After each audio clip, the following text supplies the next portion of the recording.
मुझे याद आ रही है परम श्रद्धेय भारत रत्न अटल बिहारी वाजपेयी जी की वो बातें कि आओ फिर से दिया जलाएं। माननीय बहुत सारे संदेश फैलाते हैं, जैसे LLTV, लड़का लड़की दोनों बराबर। नमस्ते सर जी, सारे गुण हमारे होते हैं कि हम सबकी ओर से भेंट करें।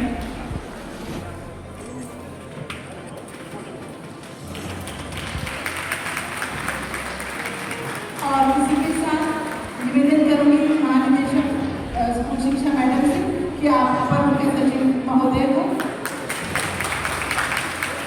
ये प्रतीक चिन्ह भेंट करें। निवेदन करती हूँ सविता सिंह मैडम आपसे कि महानिदेशक स्कूल शिक्षा मैडम ये प्रतीक चिन्ह भेंट करें।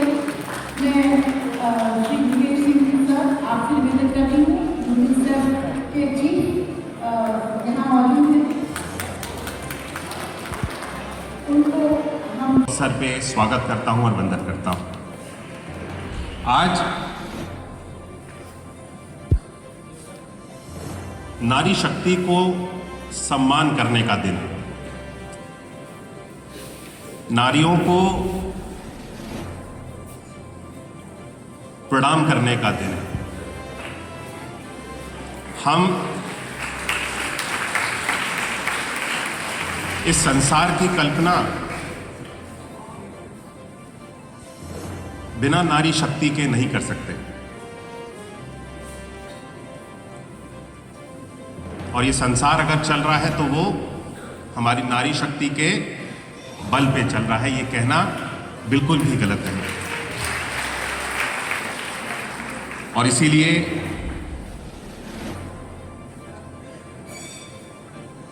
भारत की संस्कृति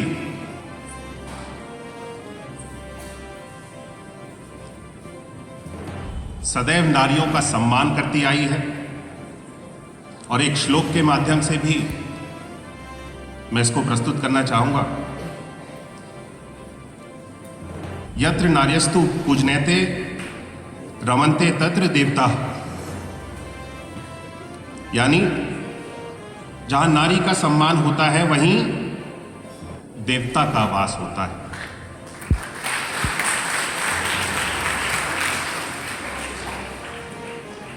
आज के समय में जब मैं यहाँ इस कार्यक्रम में आप सब लोगों के बीच में उपस्थित हो रहा हूँ, मैं स्वयं बहुत उत्साह के साथ आज उत्साह से भरा हुआ हूँ। जिस तरह से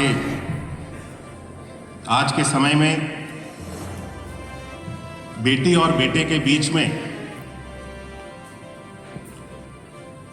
कोई फर्क नहीं रखा गया, उसको एक समान देखते हुए, एक समान अवसर के साथ में जोड़ते हुए आज हम सब आगे लेकर के जाने का काम कर रहे हैं।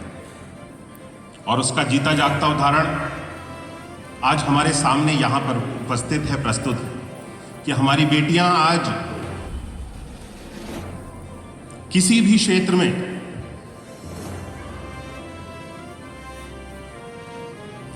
पीछे नहीं है। एक समय था जब बेटियों को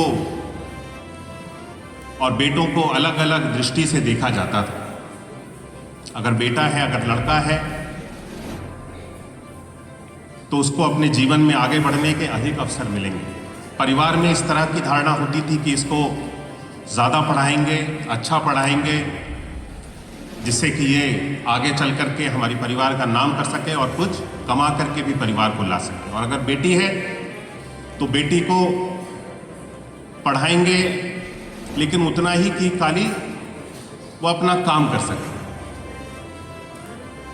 चीज़ों को समझ सके, और उसके बाद में विवाह उसका करके उसको अपने घर भेज देंगे और वो अपना घर संभालेगी और बाकी का वहाँ पे अपना जीवन की जो भी दिनचर्या होगी उसके साथ में वो आगे बढ़ती रहेगी और उसका जीवन समाप्त हो जाएगा।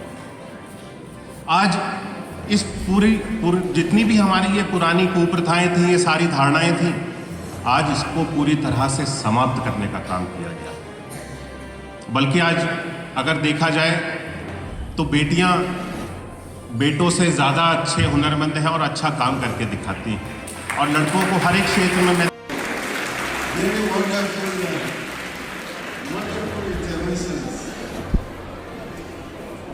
Shri Sandeep Singh ji, Honorable Minister of State Basic Education, Shri Pata Sarthi Sen, Additional Chief Secretary, Basic Education, Government of UP, Sushri Monica Rani, Director General, School Education, Shri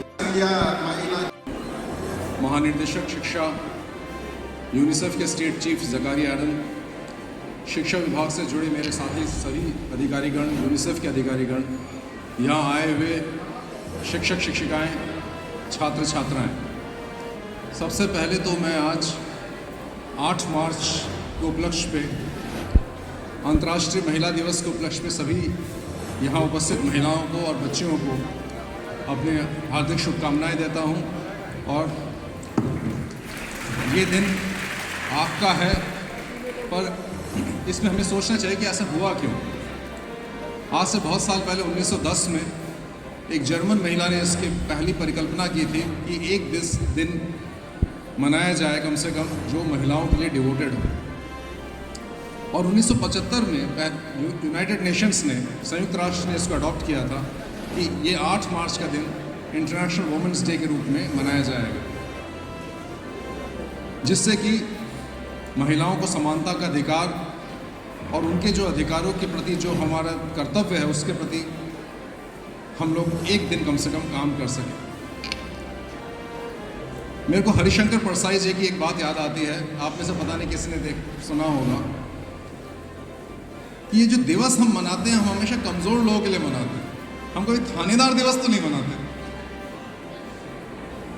तो ये समय आ गया है कि हम महिलाओं को दिवस जरूर मनाएं, परंतु इस तरीके से ना मनाएं कि ये कमज़ोर हैं तो इसलिए इनके लिए एक दिवस मना देते हैं।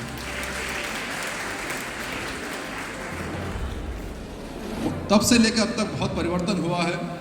1-2 जनरेशन में हमने हिंदुस्तान में, उत्तर प्रदेश में जो परिवर्तन देखा है गर्ल्स एजुकेशन में खासकर, वो आंकड़े भी बयान करते हैं और कहानियाँ भी बयान करते हैं। आज से 20-21 साल पहले जब हम जानते थे कि यहाँ gender parity ratio in school education करीब 60% होता था, मतलब 100 लड़के होते थे तो 60 लड़कियाँ होती थी।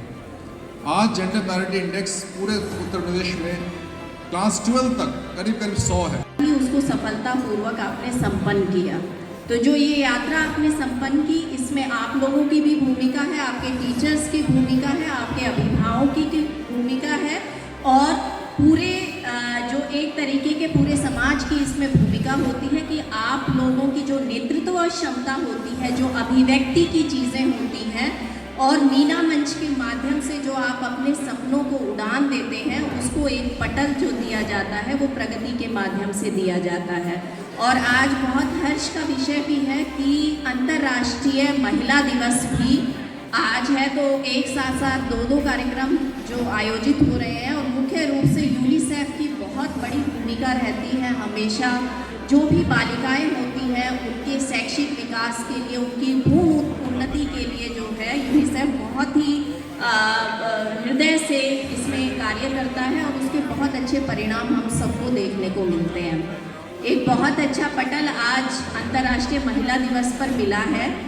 मैं सभी को अवगत कराना चाहती हूँ कि आज इस मंच पर ऐसी बहुत सारी बालिकाएं माननीय मंत्री जी के हाथों से सम्मानित होंगी जिन्होंने अपना नाम अपने ज़िले में और अपने राज्य में और राष्ट्रीय स्तर पर जो है वो पूरे उसका रोशन किया है, चाहे वो खेल में हो,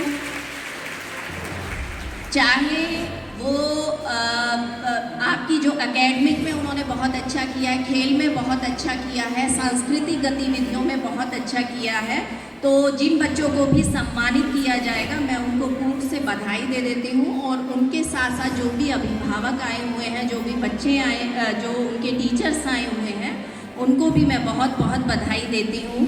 अंतर्राष्ट्रीय महिला दिवस के अवसर पर मैं बस यही आप लोगों को बताना चाहती हूँ कि आपकी सबसे बड़ी जो शक्ति होती है वो है भावनाएं।